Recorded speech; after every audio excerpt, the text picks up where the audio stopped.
Welcome to Conversations Live. For more than a decade, we've brought you the best in books, entertainment, celebrity interviews, and current events. When the movers and shakers of the world have something to say to you, they say it to us first. Here's your host, Cyrus Webb. Welcome back, everyone, to Conversations Live. I'm your host, Cyrus Webb. Glad you all could join us once again for a radio audience tuning in at WYAD 94.1 FM and WYADonline.com. We're glad that you all can be with us. Also, those joining us through iHeartRadio and Amazon Music, we're glad you all could be with us as well. This is part of our Music and News segment here at WYAD, and today we're talking about something that really has to do with business. We know that businesses have definitely gone through a lot of changes. It's no secret on Main Street that when businesses thrive, communities also thrive. Corporate social responsibility and community engagement are more important than ever, especially with the changing scene that we've been seeing.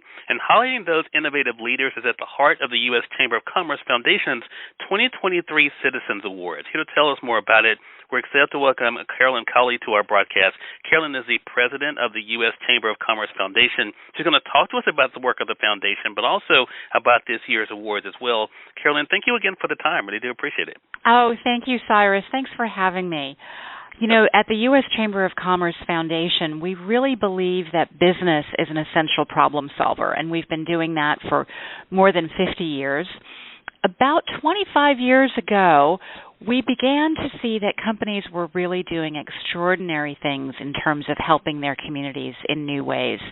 I think a generation ago, corporate social responsibility wasn't quite the word that was so well known and as well socialized as it is today. It usually had to do with supporting local charities through check writing and maybe a little volunteerism, which is still important and 100%, at the top of the list for community need.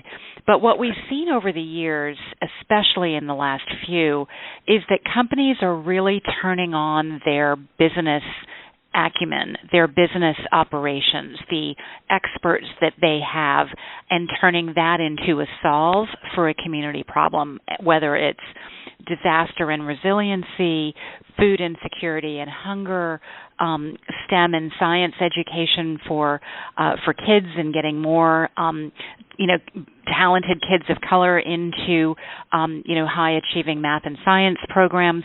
So whatever the issues are in the community, businesses are really active, and it's our role and our pleasure to highlight what they're doing each year. Love that, Carolyn, and I appreciate you giving that background, especially when it comes to the work of the U.S. Chamber of Commerce Foundation.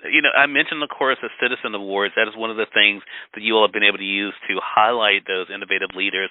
Talk to us about it. How did the awards start? Well, we started the awards 25 years ago. This was our 25th year, and we are set on honoring and highlighting the most impactful, innovative ways that companies of all sizes are helping communities. And so we invite nominations for big companies, medium, small, any geography, any place that they're working. So, for example, we've got American companies home-based here, but are doing something overseas, maybe in Central America with small women's farming cooperatives, or in Africa, which I can tell you a couple of stories about. So we cast a really big net. The burden that we have is to trim that down to 10 categories. We have things like the best corporate steward, community improvement, disaster and resilience, commitment to education. Each category it's just the toughest thing ever to, identify a winner, because all the work is good.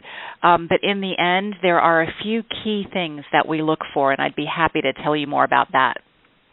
Definitely. So why don't we talk about that then, Carolyn? What were some of the winners and projects that stood out to you? Sure. Well, if I could be with you for the full hour, I would love to tell you even more about all of them. But let me give you two examples, because I think they illustrate the breadth and the possibilities that we're looking at. One is the UPS Foundation. And so you think about UPS and its foundation, big company, we all know their brown and yellow trucks. one of the reasons that they won is that they did such a good job of showing how they really went deep into their business operations, their experts, and their expertise to figure out how that could be focused on a challenge and a problem out in the world. So they looked at their logistics expertise. They looked at their transportation network, like literally how they move stuff. They're really good at moving stuff, right? How do they do that? Right. They looked at their humanitarian network around the world, and they identified that in Africa, there are some places that are just really hard to reach. And, if UPS can't get it there, there's got to be a way. We can figure this out.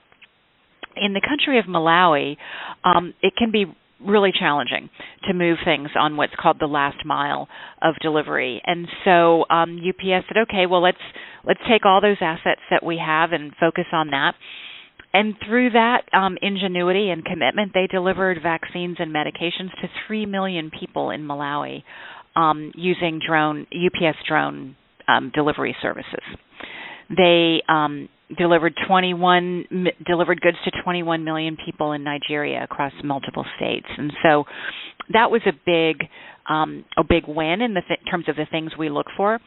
Another key to that category was that they didn't act alone. They invested in training healthcare professionals on the ground in Africa to make sure that those goods, once they get there, are being handled right and transported right. And so we really liked kind of the holistic approach that they brought to that problem. Another example I'll give you, because I love this one because it's so simple and so efficient. There's a company called True Earth, and what they make is what's called a laundry strip, which is a strip about the size of the cell phone in your pocket. And it contains the equivalent detergent to do 32 loads of laundry. And, of course, there are environmental benefits from not having, the big, heavy jug. There are, hassle benefits of not having the big, heavy jug. But also, it's so much easier to distribute that to people in need. And so what they did is they partnered with food banks and food pantries in the U.S. and actually around the world. Like they partnered with 900 groups around the world, but here in the U.S. with food banks and food pantries to provide these laundry strips with food when families and children come through as a result of food insecurity and hunger, which is at its highest right now. I mean, it's shameful how many American families are experiencing hunger. And so as our food banks are seeing more customers and clients come through, hunger is not their only challenge. They also receive household goods and other things that can help them in these really, challenging circumstances that they're in. And so we loved the idea of laundry strips and just making all of that more dignified and more efficient and easier for families and, frankly, for the charities to handle. If you think about the logistics involved in getting food and things to food banks, these laundry strips are pretty easy to move around. So that's just another example of how much they piqued our interest and showed us the metrics that matter. Carolyn, I really appreciate you sharing those examples and telling our audience more about the Citizen Awards as well. Carolyn, where can our audience go for more information? Oh, sure. This information and more, it's all available on our website, uschamberfoundation.org. And you can read about this year's winners and last year and, multiple past year's winners and hopefully get inspired about something that you could modify and bring back to your employer, your company, your community. We'll be linking that up for our audience as well. Carolyn, thank you again for the great work you all are doing at the foundation, and looking forward to speaking with you again. Thanks so much for having me, Cyrus. Have a good day. Glad to do it. You as well. And we thank your audience for tuning in to another great segment of Conversations Live, again, part of our News You Can Use segment here at WYAD.